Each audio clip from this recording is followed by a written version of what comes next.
January 1, 2021. Madaling araw iyon sa Mumbai.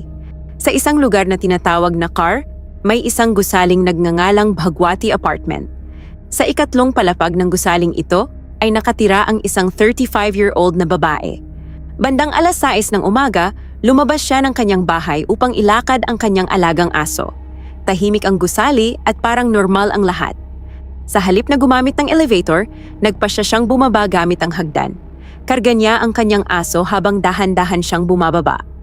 Nang marating niya ang ikalawang palapag, biglang nagsimulang tumahol ng malakas ang kanyang aso. Matalim at nakakatakot ang tunog nito. Huminto ang babae at tumingin sa paligid upang alamin kung ano ang mali. Pagkatapos ay may napansin siya sa sahig. May dugo sa kung saan-saan. Kumalat ito sa mga hagdan at malapit sa mga pader. Nang makita iyon, nakaramdam siya ng matinding takot. Bago pa siya makapag-react, tinangka ng aso na dilaan ng dugo. Mabilis niya itong hinila pabalik at niyakap ng mahigpit. Mabilis ang tibok ng kanyang puso, pero nagpatuloy pa rin siya sa pagbaba ng hagdan. Hakbang bawat hakbang, unti-unti siyang sumulong. Nang tuluyan na siyang makarating sa ground floor, may nakita siyang isang bagay na labis na ikinagulat niya. Isang bangkay ng babae ang nakahandusay sa sahig. Napapalibutan ito ng dugo. Tunay na nakakatakot ang tagpong iyon. Napahinto ang babae ng ilang sandali. Nalito siya at hindi alam kung ano ang gagawin. Sinubukan niyang tawagin ang security, ngunit hindi ito sumagot. Kaya nang hindi nagsasayang ng oras, kinuha niya ang kanyang telepono at agad tumawag sa pinakamalapit na istasyon ng pulis upang ipaalam ang kanyang nakita. Nang dumating ang mga pulis sa gusali, maingat nilang sinuri ang lugar. Nakita nila ang napakaraming dugong nagmumula sa ulo ng babae. Malinaw na napakalubha ng kanyang pinsala. Isang tanong ang sumagi ngayon sa isipan ng lahat. Sino ang maaaring pumatay sa babaeng ito sa ganito kalupit at karahas na paraan? Hindi nagtagal, nalaman ng pulisya ang pagkakakilanlan ng biktima. Ang patay na babae ay si Janvi Kokrecha at 19 years old pa lamang siya. Agad na binuhat ng mga pulis si Janvi at dali-daling dinala sa kalapit na Baba Hospital. Agad siyang ipinasok doon, ngunit sa kasamaang palad ay hindi siya nakaligtas. December 31 noon at kaarawan ng ama ni Janvi. Upang ipagdiwang ang espesyal na araw na iyon, nagpasya si Janvi na maghanda ng isang maliit na salo-salo sa kanilang bahay. Simple lamang itong pagtitipon na dinaluhan ng ilang kaibigan niya noong bata pa siya at ilang kapitbahay na inimbitahan. Sa lahat ng mga bisita, may dalawang taong napaka-close kay Janvi. Sila ang mga close friends niyang sina Srijog Dankar at Diabadalkar na naroon din sa party ng gabing iyon. Natapos ang cake cutting sa bahay ni Janvi bandang alas 7 ng gabi. Pagkatapos noon, may isa pa silang planong pupuntahan. May kaibigan si Janvi na nagngangalang Yash Ahuja na nakatira sa isang gusaling tinatawag na Bhagwati Heights sa Car. Si Yash, kasama ang kanyang mga kaibigan, ay nagplano ng isang New Year's party sa kanilang gusali. Humigit kumulang 15 kaibigan ang inimbitahan sa party na iyon. Kabilang sa kanila sina Janvi Kokrecha, Srijog Dankar at Diabadalkar. Ayon sa plano, magsisimula ang party ng alas 9 ng gabi at magtatapos ng alas 11 ng gabi. Kaya matapos ang cake cutting, pumunta si Janvi sa gusali ni Yash kasama ang dalawa niyang kaibigan. Ngunit pagdating nila roon, nalaman nilang may nagbago.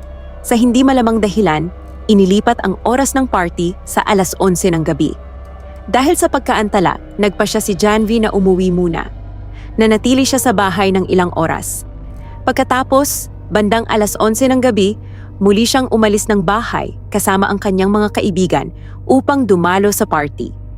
Maaaring iniisip mo kung bakit pumunta si Janvi sa isang party ng ganoon kalalim ang gabi. Ito ay dahil 15 tao lamang ang naroon sa party na iyon. Maliit at pribadong pagtitipon lamang iyon, hindi isang malaking handaan. Sa mga taong iyon, 5 babae ang nakatira sa mismong apartment building ni Janvi. Matagal nang magkakilala sina Janvi, Srijog Dankar at Diabadalkar, halos 12 hanggang 15 taon na. Mga kaibigan niya sila mula pagkabata. Kilala rin sila ng mabuti ng mga magulang ni Janvi at pinagkakatiwalaan sila. At sa isang lungsod tulad ng Mumbai, pangkaraniwan na ang mga late night party tuwing December 31. Kaya sumama si Janvi sa kanyang mga kaibigan sa party at nagsimulang magsaya. Ang party ay planong matapos pagsapit ng 1:00 ng madaling araw, ngunit mas tumagal ito kaysa sa inaasahan. Dahil dito, hindi na nakauwi si Janvi ng gabing iyon. Samantala, bandang 1:30 ng madaling araw, sinubukan siyang tawagan ng kanyang ama, ngunit busy ang linya ng kanyang telepono. Tumawag siyang muli bandang 2:30 ng madaling araw, at pagkatapos ay isa pang beses bandang 3:00 ng madaling araw, ngunit wala pa ring sumasagot. Gayunpaman, hindi pa rin gaanong nagpanik ang mga magulang ni Janvi. Dahil kasama niya ang kanyang mga kaibigan mula pagkabata, hindi sila masyadong nag-alala. Inisip nilang napakalalim na ng gabi at marahil ay nakitulog na si Janvi sa bahay ng isang kaibigan, gaya ng nagawa na niya ng maraming beses noon. Sa oras na iyon, nagpalit na ang petsa. Tapos na ang gabi at nagsimula na ang bagong taon. Noong January 1, bandang 5:00 ng umaga, nakatanggap ang ama ni Janvi na si Prakash Kukreja ng isang tawag sa kanyang cellphone. Sa una, inakala niyang ordinaryong tawag lamang iyon. Akala niya ay may tumatawag ng maaga upang batiin siya ng Happy New Year. Ngunit nang sagutin niya ang tawag, nagbago ang lahat. Ang mga salitang narinig niya ay lubos na yumanig sa kanya. Sinabihan siya na naaksidente si Janvi. Pagkarinig nito, pakiramdam niya ay gumuho ang mundo sa ilalim ng kanyang mga paa. Hindi niya maunawaan kung ano ang nangyayari. Hindi nagtagal matapos ang tawag na iyon, dumating din sa lugar ang mga forensic officers upang masusing suriin ang pinangyarihan. Kalaunan, nang pumunta ang mga pulis sa terrace ng gusali, may nakita silang nakakagulat. May nagaganap palang New Year party roon. Mahigit 10 lalaki at babae ang magkakasamang nakaupo. Karamihan sa kanila ay lasing. Lahat ng naroroon sa party ay mukhang napakabata, nasa pagitan ng 18 hanggang 24 years old. Ang mas lalong nakakabahala ay wala ni isa sa kanila ang nakaalam na may nangyaring ganoon katindi at nakakatakot na insidente sa ibaba lamang nila. Dinitin ng mga pulis ang lahat ng naroroon sa terrace. Dinala silang lahat sa istasyon ng pulisya para sa pagtatanong. Kasabay nito, sinimulan na ng forensic team ang kanilang trabaho sa gusali. Maingat nilang siniyasat ang buong lugar at nagsimulang mangalap ng ebidensya. Habang sinusuri ang hagdan sa ikalawang palapag, may napansin silang isang bagay na lubhang nakakabahala. Nababalot ng dugo ang mga hagdan. May dugo sa sahig at maging sa mga gilid nito. Kinuha ng mga pulis ang lahat ng sample ng dugo mula sa bahaging iyon. Habang dahan-dahan silang umaakyat sa hagdan, may isa pa silang nakakagulat na natuklasan. Sa ikalimang palapag, nakita nila ang isang sapatos ni Janvi na nakahandusay ng mag-isa sa hagdan. Kalaunan, nang suriin nila ang ground floor, natagpuan nila roon ang isa pang sapatos. Nang makita ang mga sapatos sa dalawang magkaibang lugar, naging malinaw ang isang bagay. May napakarahas na nangyari sa loob ng gusali. Di nagtagal pagkatapos nito, ibinigay ng mga doktor ang kanilang ulat sa pamilya. Sinabi nila sa mga magulang ni Janvi na mahigit 4 na oras ng patay ang kanilang anak.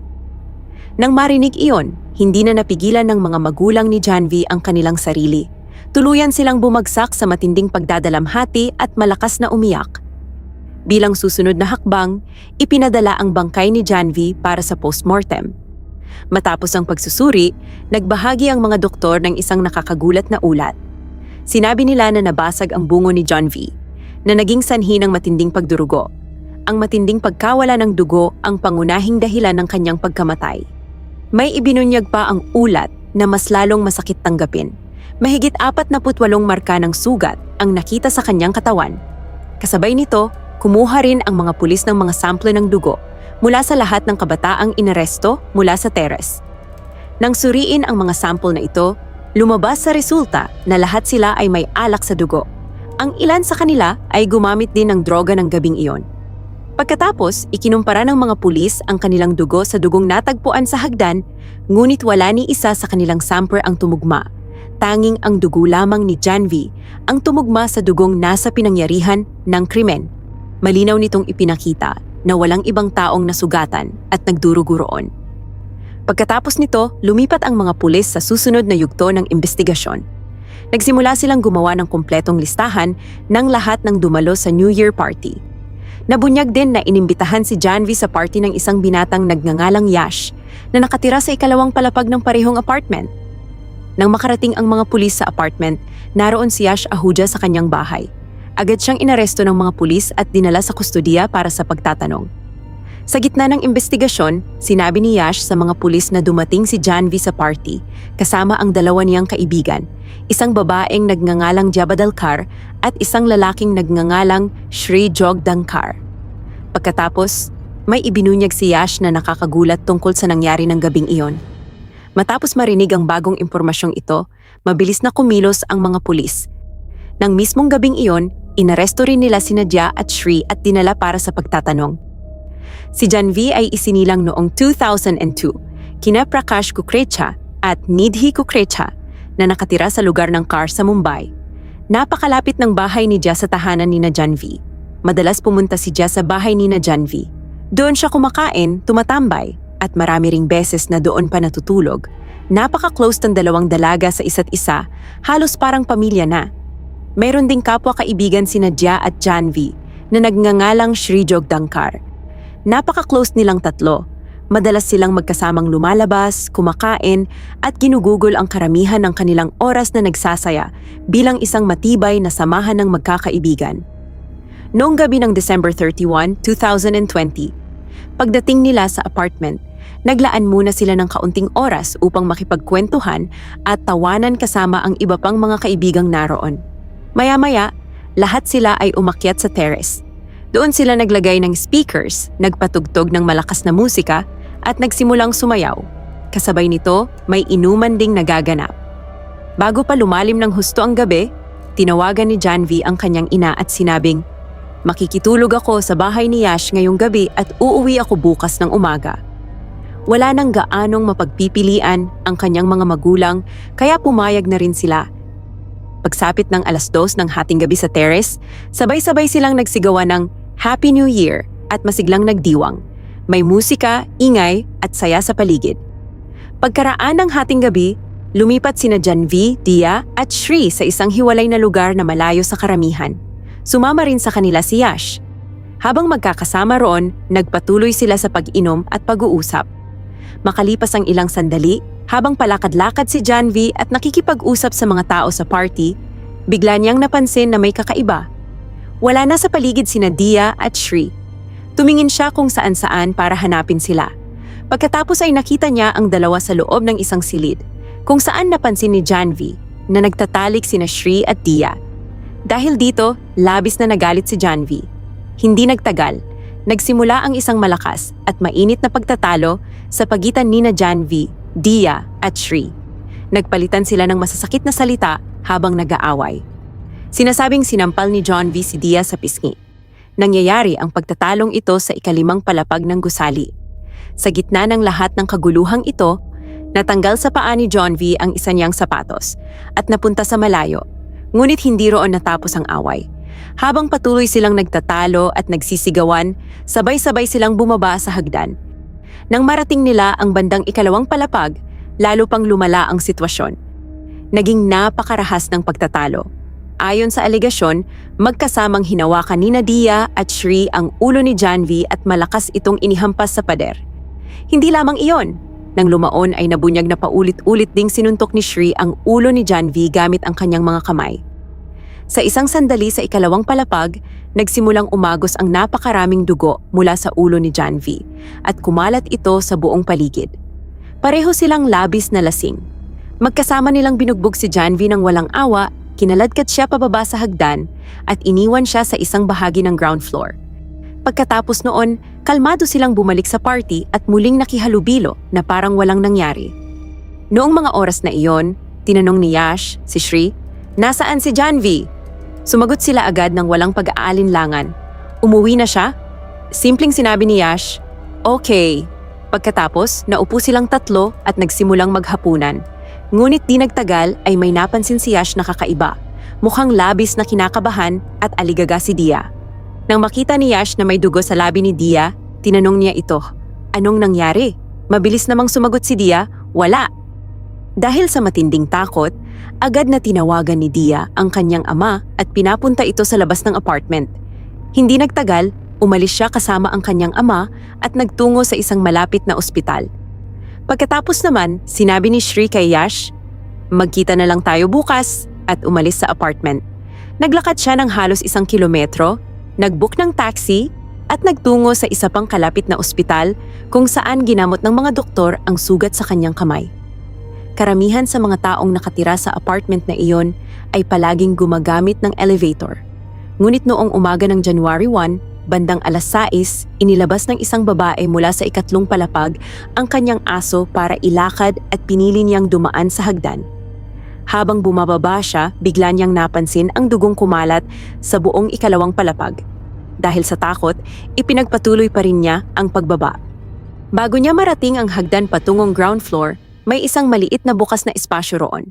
Doon niya nakita si Janvi na nakahandusay sa sahig at napapalibutan ng dugo. Pagkatapos lamang ng nakagigimbal na pagkakatuklas na ito, gaya ng nabanggit kanina, at na-recover ang katawan.